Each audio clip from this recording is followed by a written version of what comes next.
Assalamualaikum warahmatullahi wabarakatuh.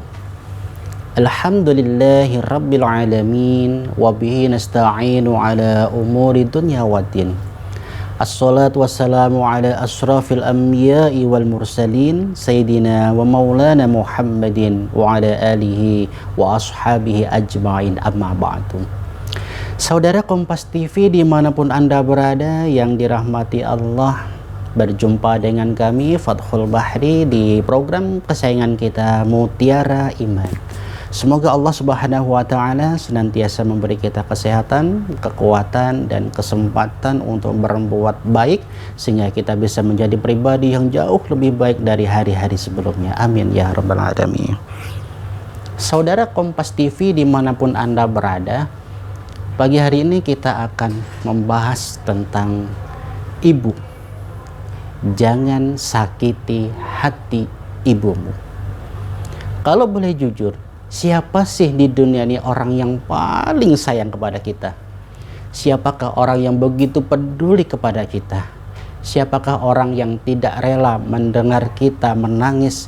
Siapakah orang yang tidak rela melihat kita menderita? Tentu jawabannya adalah ibu. Ibu yang telah mengandung kita dalam rahimnya 9 bulan 10 hari dalam keadaan yang susah payah. Tidurnya tidak enak, tidurnya tidak nyenyak, ia mau makan muar rasanya, sulit berjalan, sulit beraktivitas. Inilah ibu ketika mengandung kita. Dan ibu mempertaruhkan nyawanya hanya demi menghantarkan kita bisa terlahir ke dunia ini.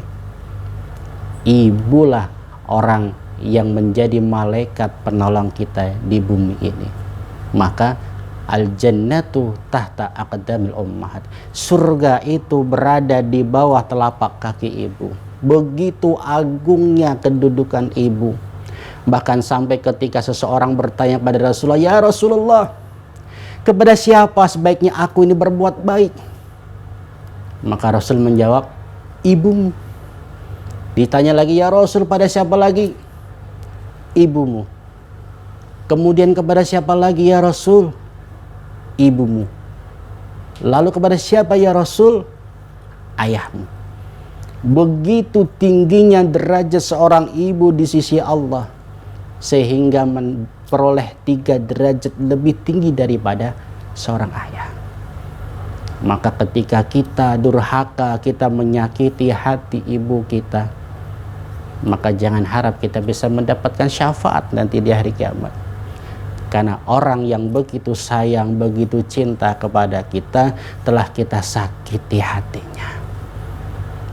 Pernah tidak suatu hari kita membangkang, kita membantah ibu kita, kita disuruh ibu kita untuk membeli gula di warung, tetapi kita membantah dengan alasan masih sibuk, masih asik bermain.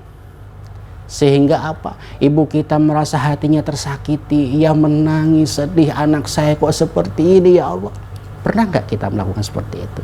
Membuat ibu kita menangis, membuat ibu kita bersedih dengan kelakuan kita, dengan tingkah laku kita. Ini seperti dalam sebuah riwayat, ada seorang sahabat bernama Alqamah. Alqamah ini adalah sahabat Nabi, sahabat Rasul yang ibadahnya luar biasa. Sholatnya selalu jamaah dengan Rasulullah. Ia selalu berjihad, ia selalu berpuasa. Siang harinya dia berpuasa, malam harinya dia bangun berdiri untuk sholat sunnah. Begitu hebat ibadahnya, begitu dahsyat ketaatannya. Dan sholatnya pun tidak pernah sekalipun dia tidak sholat berjamaah bersama Rasulullah. Tetapi di akhir hayatnya dia tidak mampu mengucapkan kalimat syahadat. Ia tidak mampu mengucapkan kalimat la ilaha illallah Muhammadur Rasulullah. Apa sebabnya? Ketika Rasulullah dikabari bahwasanya Alqamah menjelang sakaratul maut, ia tidak mampu mengucapkan la ilaha illallah, tidak mampu mengucapkan kalimat tauhid. Rasul pun datang menjenguknya. Begitu melihat kondisi Alqamah, Rasul memerintahkan sahabat untuk memanggil ibunya, mengundang ibunya. ditanyakan, wahai ibu yang mulia, Alqamah ini adalah orang yang taat beribadah, senantiasa mendirikan sholat berjamaah, dia juga berjihad di jalan Allah, dia juga tidak pernah lupa untuk berpuasa di siang harinya, malamnya dia bangkit untuk sholat tahajud. Mengapa di akhir hayatnya dia tidak bisa mengucapkan kalimat tauhid la ilaha illallah? Wahai ibu yang mulia. Akhirnya si ibu tadi bercerita, ya Rasul, sesungguhnya benar apa yang engkau sampaikan, bahwa anakku ini memang orang yang sangat taat beribadah, tetapi dia sudah menyakiti hatiku.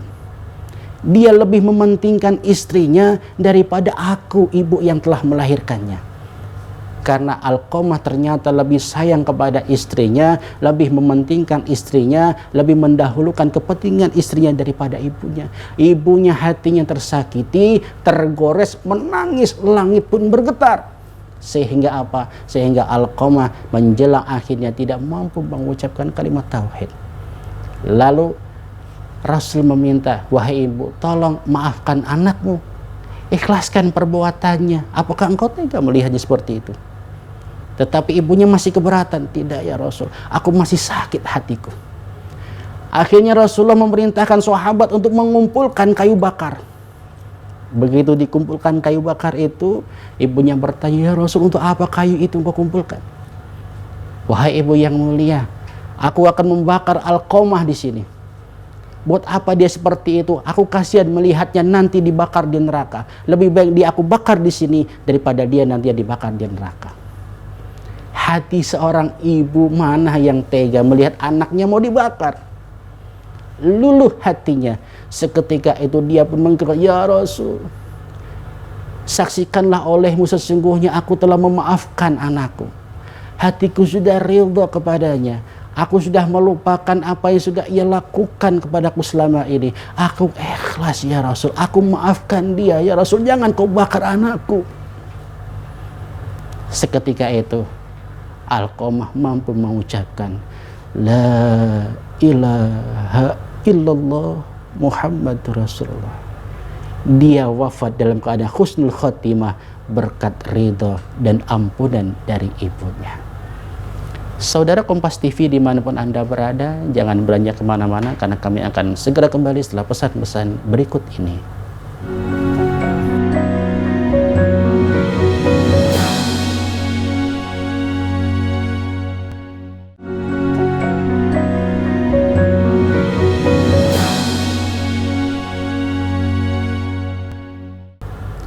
Saudara Kompas TV dimanapun Anda berada yang dirahmati Allah, masih bersama kami di program Mutiara Iman. Alqamah meninggal dalam keadaan husnul khatimah setelah ibunya memaafkan kesalahannya dan ridha kepadanya. Lalu apa yang akan terjadi andai kata ibunya tidak pernah ridha, tidak pernah mengampuni dosa Alqamah? Tentu mungkin dia akan meninggal dalam keadaan su'ul khotimah, padahal selama hidupnya dia adalah ahli ibadah. Na'udzubillahi min dzalik. Semoga kita terhindar dari kondisi seperti ini. Saudara Kompas TV dimanapun Anda berada, ketika seorang ibu hatinya tergores, ketika seorang ibu hatinya mulai merintih, rintihannya itu sampai ke langit. Rintihan seorang ibu itu mampu mengguncang langit. Ketika seorang ibu tersakiti oleh anaknya yang sudah dikandungnya selama 9 bulan 10 hari, langit berguncang, langit bergetar. Mana ada seseorang anak kok yang tega menyakiti ibunya? Kalau di Indonesia kita sering melihat tayangan seperti Maling Kundang, simbol anak yang durhaka, yang ketika dia tidak punya, dia dirawat dengan baik oleh ibunya, kemudian dia merantau ke suatu tempat, sukses dia di sana, ia memiliki pangkat, derajat, kedudukan duniawi dia punya, istri pun cantik jelita. Ketika dia pulang, dia tidak mengakui ibunya karena malu kepada mertua dan istrinya. Maka diceritakan di situ dia dikutuk menjadi batu. Ini sebuah simbol bahwa ketika seorang anak durhaka kepada ibunya, membentak ibunya, berlaku kasar pada ibunya, hatinya itu keras seperti batu. Hati yang keras seperti batu ini sulit untuk dimasuki nasihat, sulit untuk dimasuki hidayah Allah Subhanahu wa ta'ala. Sebelum dia mau mengurangi kerasnya itu dengan cara kembali berbakti kepada ibunya.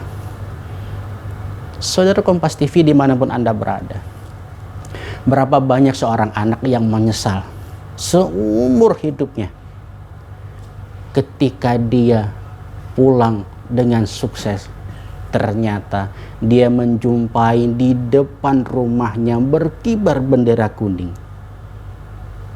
Ketika dia sampai masuk ke pintu, dia dilihat betapa rumahnya sudah ramai dengan orang, dengan tetangga duduk di sana membaca doa, membaca yasin dan tahlil. Begitu dia masuk ke pintu rumah, seketika keluarganya merangkul dia, memeluk dia dan menangis. Mungkin di pikirannya, ini ada apa ini? Dan begitu dia melihat sosok yang terbujur kaku di depannya, ternyata adalah ibunya.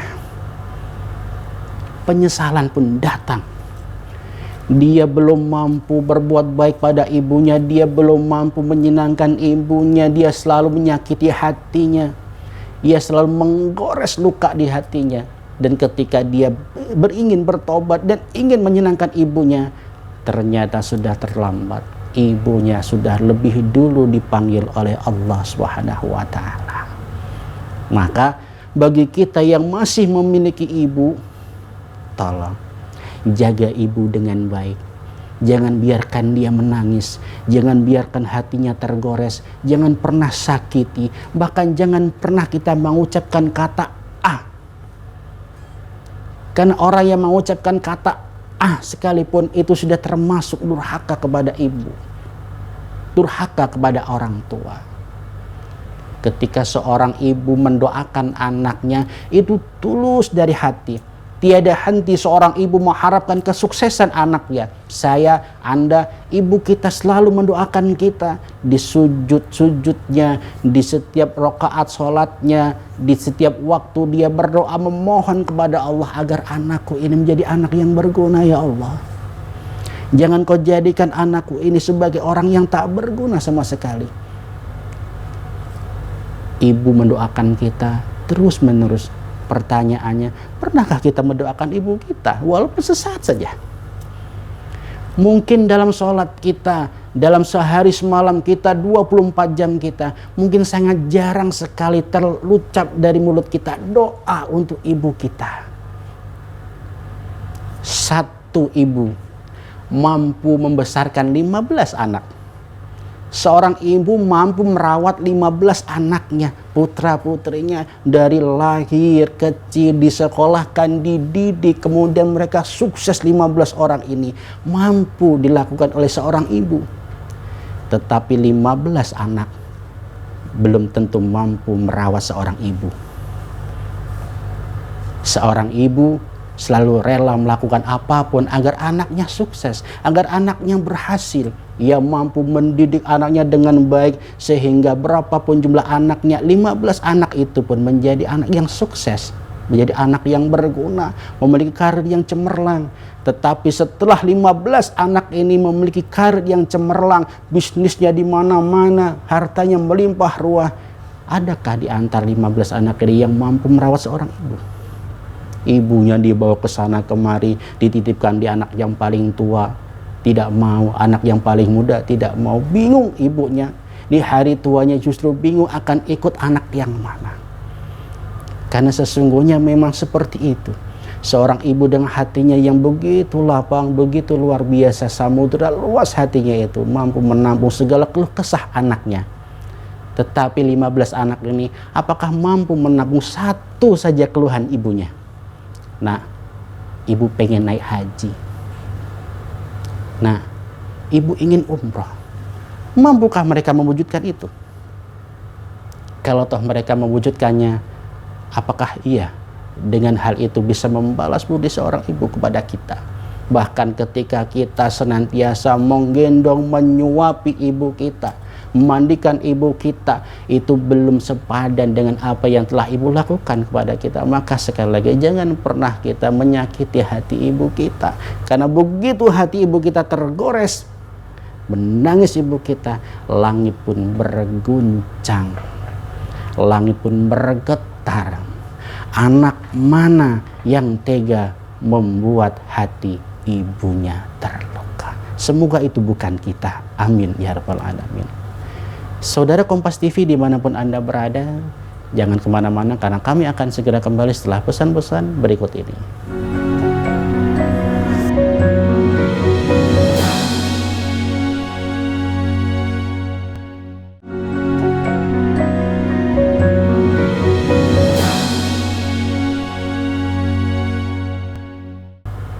Saudara Kompas TV dimanapun Anda berada yang dirahmati Allah, masih bersama kami di program Mutiara Iman. Suatu hari Nabi Musa alaihissalam berdoa kepada Allah, meminta untuk dipertemukan dengan siapa nanti dia akan bertetangga di surga. Ya Allah, tolong temukan aku dengan seseorang yang akan menjadi tetanggaku di surga. Lalu oleh Allah, Nabi Musa diperintahkan untuk menuju ke suatu tempat di mana di situ ada seorang pemuda. Begitu dia sampai di tempat yang dimaksud, uluk salam, ketuk pintu, dan dipersilahkan masuk. Di situ dia keheranan. Kenapa ini? Masa orang seperti ini akan menjadi tetanggaku di surga? Masa saya bertamu di sini dibiarkan begitu saja? Tidak ditemani, tidak diajak ngobrol, tidak ditanya, tidak disapa. Masa orang seperti ini akan jadi tetanggaku di surga? Apa nggak salah alamat ini? Begitu kira-kira yang disampaikan oleh Nabi Musa alaihissalam. Tidak berselang lama, muncullah seorang pemuda, pemilik rumah tersebut dengan menggendong, mohon maaf, babi. Ia mandikan, ia lap, ia kasih anduk, dibersihkan semua kotorannya. Setelah bersih dia beri parfum yang wangi. Lalu setelah itu dia kembali masuk ke dalam ruangan dan menaruh babi tersebut. Musa keheranan. Apa tidak salah ini? Apa orang seperti ini yang akan menjadi tetanggaku di surga? Apa dia tidak tahu bahwa babi itu haram? Babi itu najis. Kenapa dia berbuat seperti itu? Apa saya ini nggak salah alamat? Begitu yang disampaikan oleh Musa kira-kira. Tak berserang lama, di tengah keheranan Nabi Musa, pemuda tadi keluar kembali dengan membawa, mohon maaf, babi yang lebih besar lagi. Di situ habis dimandikan, kemudian diandukin, kotorannya dihilangkan, bersih, diberi parfum yang luar biasa. Kemudian masuk kembali dan menempatkan binatang tersebut di tempatnya semula. Baru dia keluar menemui Musa. Musa keheranan. Mengapa engkau melakukan seperti ini wahai pemuda? Gitu. Kemudian pemuda tadi menceritakan, wahai Rasulullah, ya kalimullah, orang yang diajak bercakap-cakap dengan Allah. Karena Nabi Musa memiliki gelar kalimullah. Sesungguhnya yang engkau lihat sebagai babi tadi adalah ayah dan ibuku. Mereka berbuat durhaka kepada Allah. Mereka berbuat dosa kepada Allah. Sehingga Allah merubah wujudnya menjadi seperti yang engkau lihat ini. Adapun dosa mereka berdua, itu urusan mereka dengan Allah. Tetapi urusan mereka dengan aku adalah bakti seorang anak kepada orang tuanya. Maka biarlah hukuman itu antara mereka dengan Allah. Kewajibanku sebagai seorang anak, tetap itu urusan aku dengan ayah dan ibuku. Dia tetap merawat ayah ibunya walaupun wujudnya sudah dirubah oleh Allah seperti yang terlihat tadi.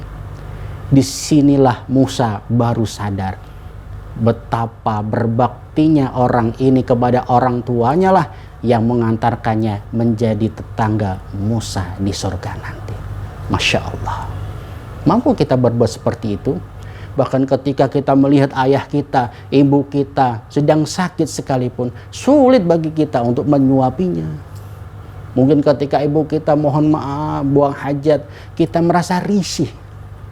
Tetapi pemuda tadi dengan tetap sopan santunnya, dengan tetap adabnya sebagai seorang anak kepada orang tua, ia menjalankan kewajibannya sebagai seorang anak kepada orang tua. Dan inilah yang mengangkat derajatnya sehingga dia menjadi calon tetangga Nabi Musa alaihissalam di surga. Ada juga seorang sahabat yang dia ingin menunaikan ibadah haji bersama ibunya, tetapi tidak memiliki ongkos, dan untuk ke sana tentunya untuk menjalankan ritual haji ibunya tidak akan mampu untuk berjalan. Akhirnya dia membeli seekor kambing mulai dari kecil. Ia belajar, dia gendong kambing itu dari kecil. Setiap hari, setiap saat, setiap waktu, pagi, siang, sore, ia belajar berlatih menggendong kambing itu dari mulai kecil sampai besar, sehingga meninggalkan bekas di punggungnya. Ketika kambing itu sudah besar dan dia sudah merasa kuat dengan setiap hari latihan menggendong kambing itu, dia pun memutuskan berangkat haji bersama ibunya dengan digendong. Ibunya digendong, begitu melewati padang pasir dia gendong. Dan ketika sudah sampai di Mekah Al-Mukarramah, mereka melakukan tawaf, sa'i, dan rangkaian ibadah haji dengan menggendong ibunya. Tahukah saudaraku siapa orang ini? Dialah Uwais Al-Qarni, orang yang dimintakan doa oleh Umar bin Khattab. Rasulullah sampai berpesan kepada Umar, wahai Umar, jika engkau menjumpai Uwais Al-Qarni, engkau menjumpai seseorang dengan tanda-tanda seperti ini, di punggungnya ada bekas luka, maka sampaikan salamku padanya dan mintalah doa darinya. Masya Allah, seberapa tinggi derajat seseorang sampai-sampai Rasulullah memerintahkan Umar bin Khattab untuk meminta doanya. Dia adalah Uwais Al-Qarni, baktinya kepada ibu sehingga mengangkat derajatnya lebih tinggi. Namanya tidak terkenal di bumi, tetapi namanya terkenal di langit Allah. Saudara Kompas TV dimanapun Anda berada, kesimpulan dari apa yang kita bahas pada hari ini adalah jangan sampai kita membuat ibu kita tersakiti hatinya. Jangan sampai kita menyesal karena ketika kita ingin berbakti pada ibu, ibu kita sudah tiada.